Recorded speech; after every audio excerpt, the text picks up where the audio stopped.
Right now, millions of people across the UK are anxiously watching every update from the Department for Work and Pensions. And for good reason. Changes are coming to personal independence payment, better known as PIP. But today, there's finally some clarity and a bit of relief for many.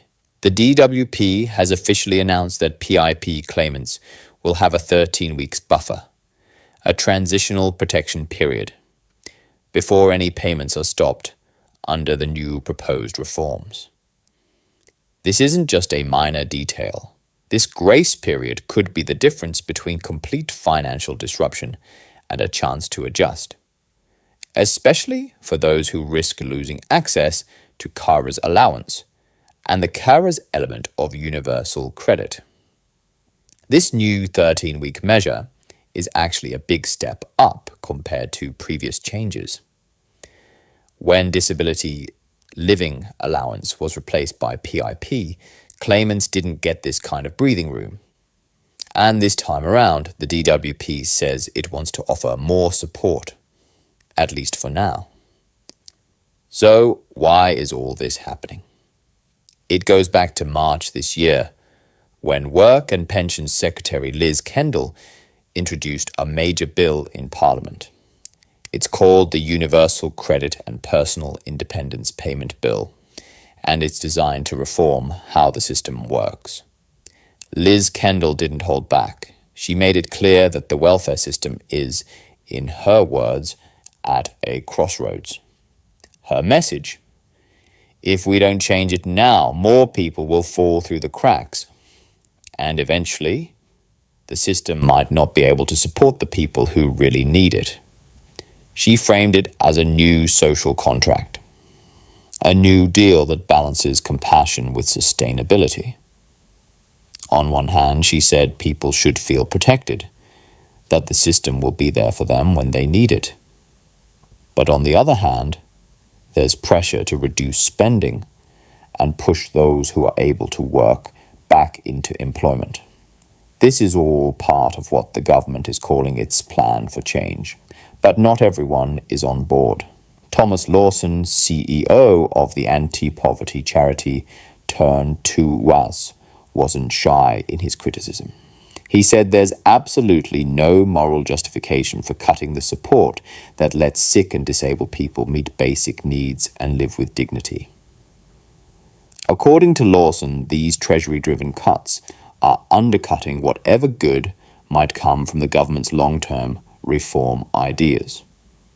In his words, taking support away won't help people find work. It will just push them further into hardship, worsen health conditions, and make recovery even harder. So, what exactly is PIP, and why does it matter so much to so many people? PIP is a disability benefit for people who need extra help with everyday tasks. Things like cooking, washing, dressing, and getting around because of an illness, disability, or mental health condition. And it's not the diagnosis that determines whether someone qualifies. It's how that condition affects their daily life. To get PIP, most people have to go through an assessment.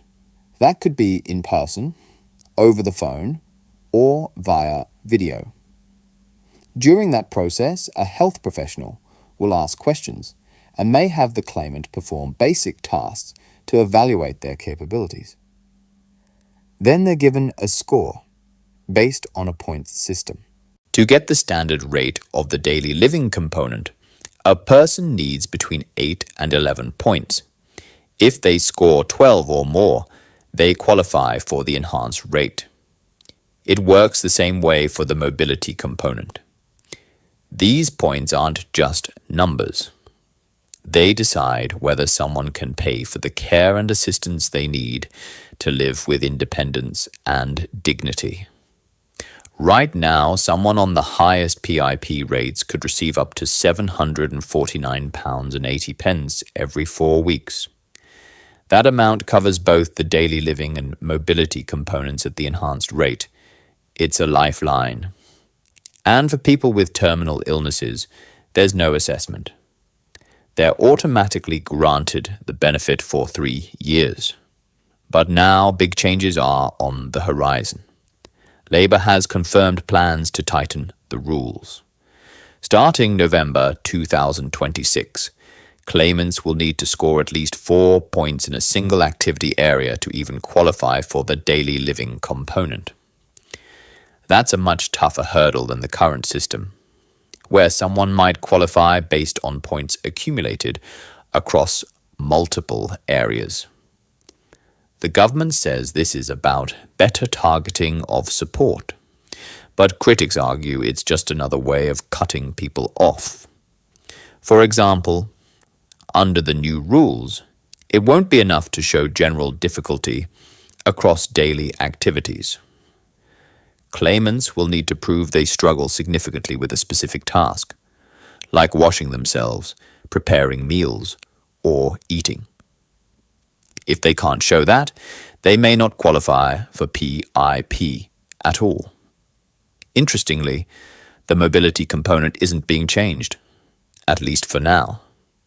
And most assessments will still take place in person. But there are some important exceptions for people who physically or mentally can't attend an in-person assessment. Reasonable adjustments will still be made. And under the new plan, people with permanent or degenerative conditions won't be forced to go through repeated assessments. But who qualifies for that exception will be judged on a case-by-case basis. There won't be a fixed list of eligible conditions. This could create even more uncertainty for claimants already feeling overwhelmed. On top of everything else, the review periods for awards will also vary.